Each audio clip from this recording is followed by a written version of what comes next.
Accepting induction into the Texas Golf Hall of Fame on behalf of Houston Country Club is its current president, Ira Green.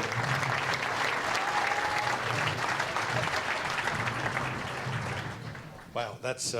I never thought I'd get a standing ovation from all the people on the Golf Channel, man. That's unbelievable. I'm giving you a standing ovation because I always credited Gene Sarazen Yeah, for, I would too. inventing the sand wedge, but clearly it happened at Houston Country Club. Yeah. So as far as the history of the club is concerned, we just went through and heard so much of it. Being the president of the club, it's a little imposing, is it not, as far as all of that history and keeping it prominent? Sure. And before I get there, talk about history, we have, I believe, 5 tables of Houston Country Club representatives. We've got ex-presidents. We've got board members. We've got golf staff. We have Gordon's family, which is a huge table over here, and his friends. And we're so honored to be honored with Gordon. It's just unbelievable. But I think we have 45 people here and a lot of ex-presidents that 20 years ago I was very scared of. So to your point, it is a rich history, and it's one where we talk about tradition. And I sit there and look at this group, and I look at these people that come up here, and I think about really the next generation of, I wish they could see all this and understand and respect the game. I mean, we've all teared up at our table, listening to everybody's speeches, and just respect for the game and what it teaches you. And I think that we are trying still to instill at Houston Country Club in a family atmosphere, but big focus on golf and rules and etiquette and respect. And it's interesting to me, and not coincidental, I think, that Houston Country Club grew as Houston became an important part of this country as well.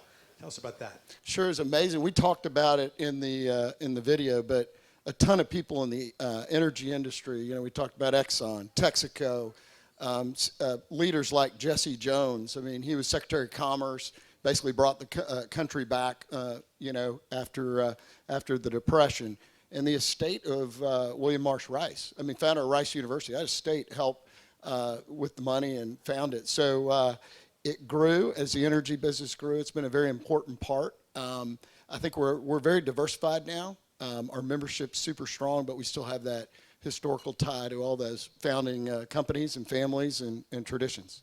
And not just for Texas, but these are national companies and founders and businessmen and movers and shakers, really. And it seems that the Houston Country Club has been relatively below the radar as far as acknowledging most of these and many of these members. But recently there have been some very special awards and naming of rooms. Tell us about that. Sure. We just, on September 15th, dedicated the Barbara and George Bush room. And it was really a cool thing. And I wish they were alive to see it. But Kevin Snodgrass, one of our ex-presidents, helped us get some portraits of them from the George Bush Museum.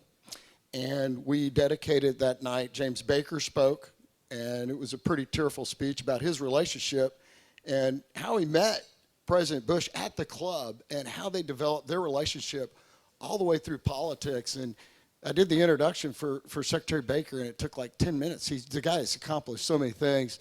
And then Pierce Bush, President Bush's grandson, spoke, and then finally Russ Levinson, who was rector at St. Martin's where Baker and Bush went. He buried both Bushes, spoke, and finished it up. It was really cool. And then we have, as a board, recently decided, and we will dedicate in January, we're finishing up a library. And if those of you who don't know, we're doing a massive expansion project at Houston Country Club. And that library will be done sometime end of the year, beginning of the year. We're going to dedicate that for, it's going to be the James A. Baker III Library. And I'm telling you, he is so excited. Our historian, Will Penland, and Lauren Singletary, obviously really helped us there. And we're going to do a lot of things for that room. It's going to be really neat. Typically, when folks are inducted into Halls of Fame, much of their career is accomplished already. They still have things that lie ahead of them. But as far as the Houston Country Club is concerned, it still is part of their very important engine that drives Texas golf, which, as we know, drives the game of golf as well. Can you talk about that legacy and that importance and that pressure? Yeah, it was amazing. I got a call, and, it was from Katie and the group and Reed. And they said, hey, you guys are in the Texas Golf Hall of Fame. And it's great. I'm a representative of a people over 114 years that have put blood, sweat in it. I mean, I'm just lucky that I'm here. It was my year, so it's great. And I teared up, and I choked up on the phone. And all I could think about was all these people that have focused on golf and the history of Texas golf. We had the first 18-year, a whole Texas amateur. And we've got 5 members in the Texas Golf Hall of Fame, and we've now got 5 golf pros, and we have 2 actually assistant pros that work there, and it just hit me. And I think the one thing, and I go back to thinking about the next generation, is just I hope people appreciate this. The kids that are growing up, I hope they appreciate it because it's a special place. Very special place. Think there was any chance that Snead was going to beat Hogan in that Shells match? I don't know, but I will say one thing. This is interesting. I'm so glad you brought that up. One of our board members, John Rathmel, raise your hand, John. Where are you? His mother is Mary Ann Rathmel Morrison. She's one of the most decorated Texas amateurs. She's inducted in the Texas Golf Hall of Fame in 1981.